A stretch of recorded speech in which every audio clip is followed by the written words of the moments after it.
Good day and welcome to your favorite sport program on TV, Plus Sport. I'm sure a lot of our viewers are wondering the change of time, and I'm sure that are those ready to get the best. So it's now to let you know that from 5 p.m. to 6 p.m. daily, from Monday to Friday, your favorite sport program will be live. Not longer your usual time, and I'm sure a lot of people who have will soon be getting feedback in regards to the change of time. And what is new also is there's an opportunity to call into the program. To come and join us in a conversation on the ongoing discourse we'll be having on today's program. If you're just joining us, I'm Mudashiru Shitu, and we'll be looking at trending topics across the globe. But as usual on this program, we start with what is happening in the country here in Nigeria.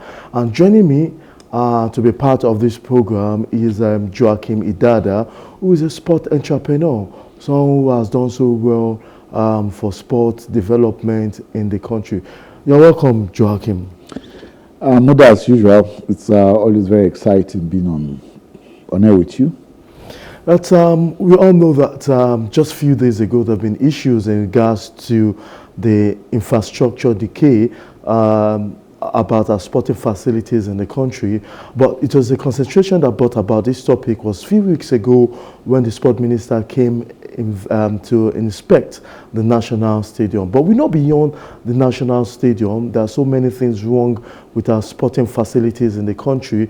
You hardly could mention anything good about the sporting facility. We all know what it costs to have the MK Abiola Stadium in Abuja. But sporting facility just goes beyond the pitch. We all know that there are many things that will make a good sporting facility. Joining as I introduce him is Joachim, that will be telling us what the state of sporting facilities and how to revive this sport infrastructure in Nigeria.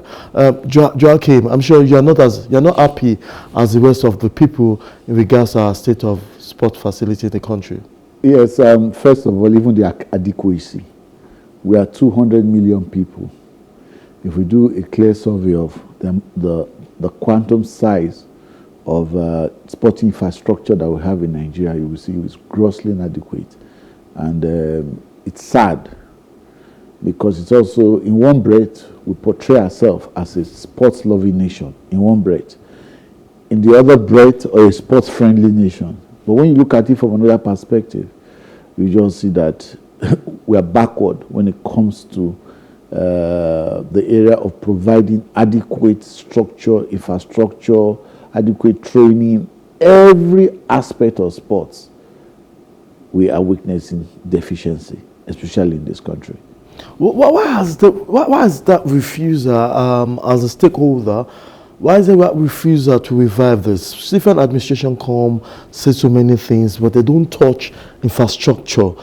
Some say it's because the infrastructure is in the hands of government. Why say some say it's just a part of the nonchalant or negligence of our government, even in regards to other structure apart from sport in the country. Extract your opinion on this. First of all, if we look at the major problem we have is Nigeria has a planning issue. If we want to look at it, let us look at it from the foundation. We have a planning issue, very, very, very defective planning process. And because of that, you now find the situation that even the sporting infrastructure that is in place, they are wrongly placed. And because they are wrongly placed, sometimes it's very, very, very difficult for people to assess them. Okay, let's look at a classical example. Etiosa local government. What sporting infrastructure do you have in Etiosa local government? No, not at all. To a point where the only place you can look that is within the space of Etiosa that you can classify as a sporting ground is owned by private people. That's Lakwe Golf Course. Okay. It's even Lakwe Golf Course. I don't know whether it's even in Ibejuleki. So some of these issues is we didn't plan. We have not planned for sports because we do not see sports as business. You don't see sports from its economic side. You don't see sports as being able to create jobs. You don't see sports as being able to generate the kind of revenue, the entertainment is that's music and Hollywood in entertainment, in the entertainment industry. You don't see sports as playing a critical role in also helping that to grow. We don't see sports as a driver of tourism. So the way we just see sports, we see sports more from the social aspects that people, but that is not sports. Sports has become a global business all over the world. America, Europe, even Asia. It has become a big business. So everybody is looking at sports from a very, very, very, very pragmatic disposition, with a view to seeing that, because the uniqueness of sports is that sports, the language of sports is common. If you meet a tennis player that is Russian and a Nigerian tennis player that speaks only Yoruba, when both of them sit to communicate, you'll be surprised that these two people, what are they talking? Because you see, the language of sports is universal. So beyond all of this hula baloo that we are crying, we should first of all understand the value sports brings into the economy. It is when you understand that value, that is when you will now look at, can we invest in this infrastructure because it will give us economic value? Yeah, well said. And we know that we have some states where we know that just the stadium, it's enough. Does the stadium stand as a provision for sporting facilities? Because, some people believe, I just want to hear your opinion, that when you have a stadium, and in that stadium, for example, the Akwa Ibom International Stadium is world class. Yeah. But we know that beyond that, there's no other places across that vicinity, in the other part of the state. For example, in Lagos State, apart from the Telsin Balogun Stadium, which is not in a very good state right now, and the Roe Park, which is not also in a there's no other provision for that. Does having a stadium means that you're having a sporting infrastructure to benefit all? No, definitely not. These are the issues we are saying. First, let us look at it from a planning perspective. If you build a stadium and there are no events to take place in that stadium, of what value is the stadium? So if you go to other climes, like in the US or in Europe, where people like us have lived and we have been engaged in sports, we find out that the driver of the siting of a sporting infrastructure, like the Coleman Coliseum in Houston, Harris County, it's a multipurpose sports hall. But you see, the driver is that all the basketball that takes place within the Harris County, especially the college basketball, is played in that venue. You get, if you go to NGR Stadium, the same thing, they have a multi-purpose hall. So the question is, do our sports administrators, do they understand the structure of sports? That's the first thing. Do you understand the structure of sports? Let's look at snooker, because when it comes to, there's no way I won't talk about things like snooker, pool, and billiards.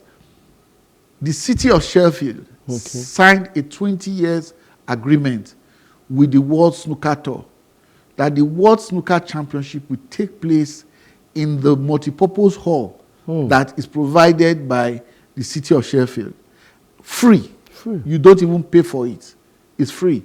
So the World Championship holds every year. Even currently, as I'm talking to you, there's an argument, there's an advocacy that they should move it because now the venue is too small for that size of an event. Now you can see the city of Sheffield. It is not UK.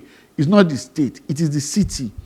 Because the city of Sheffield understands what value holding so that particular venue is called the Crucible.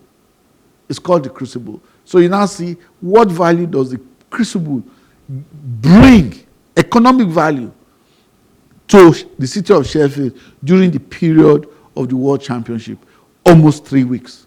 Interesting also, we know that the whole event, let's use Lagos State for example, every event that's indoor, most of them are being played at the Thomas Okoya. Thomas Okoya. Has it not occurred to the officials or to administrators that there's too much over reliance? Though there's ongoing innovation at in Roe Park, yes, and the swimming pool and all that. Yes. Why do we keep using the same venue? Or what do you think? And the costs also is nothing to write home about, because I have incident of private sector saying that it has to cost the cost of diesel, the cost of this has brought about the cost of that all. Why is there so much of a dependency on such? Now, okay, these are the issues I'm trying to explain to you. That you see, first of all, for you to cite a venue, you understand, when it comes to sports, you must have the events that will take place in that venue. That is where the first question is. Not too far from this studio, we have a lot of events centers, which ordinarily those venues should be considered as suitable for sports halls. But today, as I talk to you, when it comes to weekends, no, you don't have a sporting facility where me or you can carry our families to pay a gate taking, watch an event and all of that. So this, look, it's a lot of challenge, if I'll put it that way. I think our first problem in fixing this thing is that we should understand that we have a planning problem and we have to replan. I remember when I was young, there was a swimming pool at Onikon. Okay. Where is the swimming pool today? No longer there as the last time I was there. Remember that swimming pool was where we had, it was just beside where we had Muson Center, where you currently have Muson Center, was where we had the Onikon amusement park. Okay.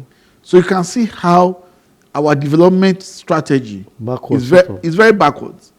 So there is no way, if you say you want to cite a venue when it comes to sports, if today, I was telling a friend of mine that I want to go and discuss with Nigerian Railway Corporation, because the old railway terminal that is sitting in Ido, for me looks unused. Okay. So I said I want to go and discuss with him whether we can convert that place into a multipurpose sports hall. And the guy asked me, if you convert this place to a multipurpose sports hall, who will come to this place to come and watch an event? Is it with all of these area boys, all of these things, all of this insecurity, all of this madness you have in this area?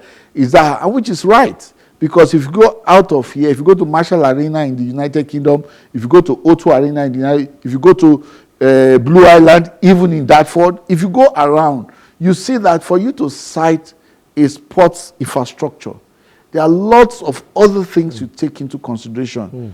What is working for Teslim Balogun and the National Stadium is because it is sited in Surulere. Surulere seems to be a residential area. So somehow, and those are the arguments. When you want to cite a sports hall, you should cite a sports hall in a place where, in quotes, that you have does that not deprive others area that are volatile away from having sporting facilities? It's possible because Agege Stadium also, we know there's so much issues. There's so much issues in Agege Stadium. If you have been to Agege Stadium, you have issues of parking. You have the attitude even of those area boys in all of that area. So it's a distraction. If you go to the Oakland Colosseum, where the Oakland Angels play their softball, you will see how it is just across the train station.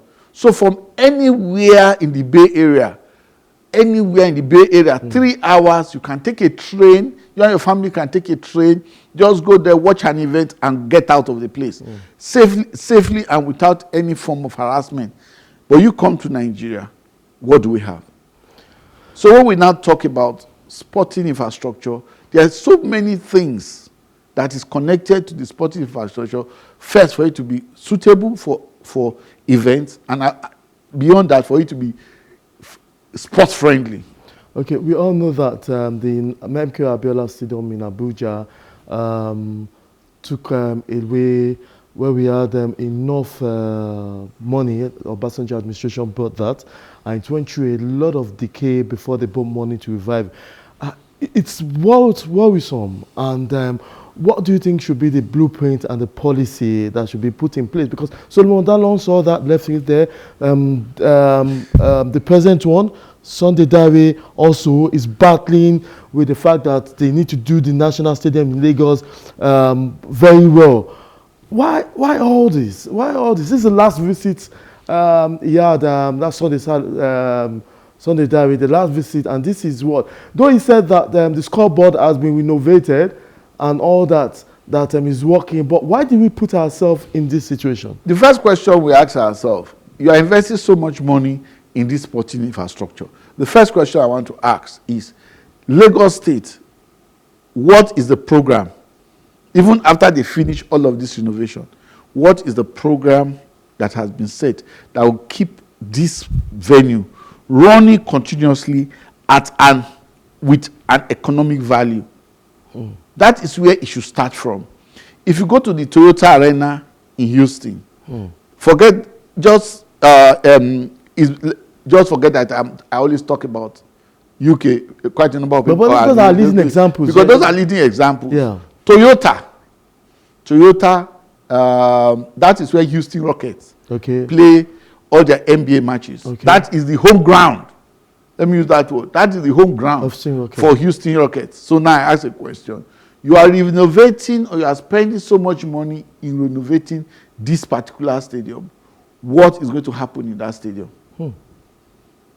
So maybe I said the way to go is privatization. Taking it to privatization. The way sporting infrastructure should be cited is very simple. When you are planning an area, it's a planning issue.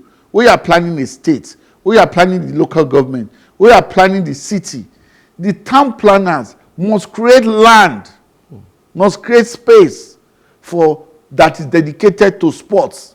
Then private sector will now come there and invest to build that sporting infrastructure. And because of they've invested to build up sporting infrastructure, they will make sure that infrastructure is run viably. Okay.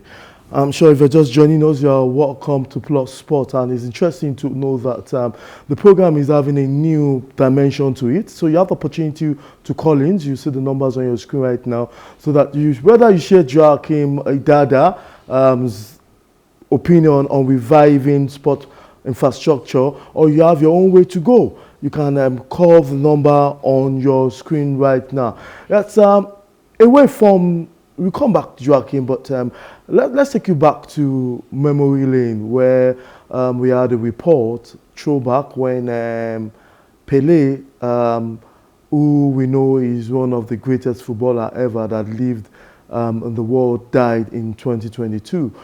It was something not expected, but he has been visiting the hospital.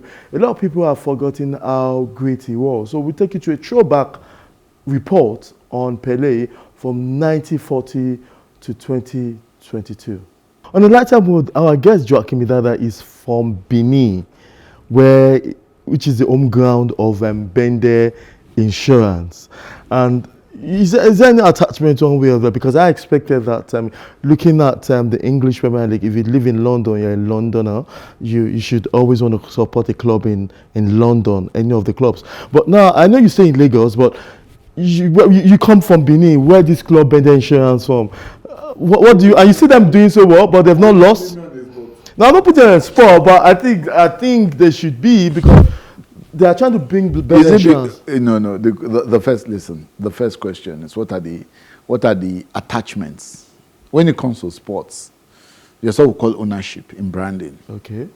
Ownership. Do you think because by blood, I'm from Edo State, I'm a Benin man by blood, you think that should naturally translate to me being a fan of Bende Insurance? No, I don't think that defines loyalty. What defines most of the time, what defines loyalty is followership. Okay. It's followership. And if I will follow a sport, if I will follow a club, I'd rather follow a club that I can connect with one-to-one. And that will be a club that if there's Lekki FC. That will be my home club. Because this is where I can carry my son from my house. Let's go and watch Lekki FC. Because that is where I live. That is where I live. So if you go, like you were trying to talk about outside Nigeria, most of the time, it is that connection between you and that brand that creates that synergy that makes it possible for you to be willing to spend your resources just because you want to. It's not that because Bende Insurance, I'm from Bende, and I'm a Bende man, then automatically I should be a fan of Bende Insurance. That's not, I don't think there's a Okay, there's let's any now connection. come back to the topic of reviving sport infrastructure in the country. But before then, our listeners and viewers also should know that you can connect us by the phone on your screen. Now, back to the major topic of the program, which is reviving sport infrastructure. What blueprint, what can you do? What can you advise the government to do to ensure that our infrastructure, they keep making so much promises that's to say that there should be a small stadium very close to a neighborhood, instead of over-reliance on the two major ones we have in Lagos. Using Lagos State, for example, the government had promised one in Ikorodu for a long time. We've not seen that. Promised somewhere outside that, but we are yet to see that. What should government do to ensure that the population in Lagos should at least align with the sporting facilities? First of all, I would like to say, watching that match between Bede Insurance and Remo Stars, it gives you an idea of what the deficiencies are. Very, very obvious. You could see that the stadium was virtually empty. Okay. There was nobody watching. So the question that comes to me now is that I think Remo Stars is playing on their home ground. And yet the people from that locality do not find it worthy to come. They don't even connect to the club that is local to them. So what should the government do? The first thing the government should do is ownership. Community ownership. Yes, community ownership. That is where it starts. And for it to start from community ownership, it is private sector driven. What the government should do is create what I call an enabling environment. What is an enabling environment? Provide land, plan the city first, provide the landed infrastructure. Stadium is not the only infrastructure when it comes to sports. But that's the only thing unfortunate for us in this part of the world. When we mention stadium, no. I think, like you said, there should be other facilities. There are other facilities. There should be a basketball court somewhere. There should be a basketball court in a neighborhood, where a public basketball court in a neighborhood where children in that neighborhood can go and play basketball. There should be a sports hall in a neighborhood where children in the neighborhood, if they want to play table tennis, there's a small portion for that for table tennis. All of that, those are the things that encompass what I call sporting infrastructure. If you go to schools, what do we have in schools of today? I remember I started, look, even if you go to many of the schools. With all you just said now, will it revive infrastructure in the country? It will. It will, because you see, you need to sell the sport to the what? You need to sell the sport to the fans, to the people.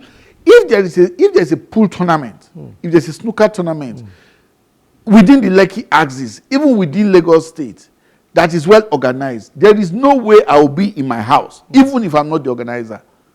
And let me tell you, let me give you a classical example. I don't want to mention the club, but it happened in the UK. I was in the UK.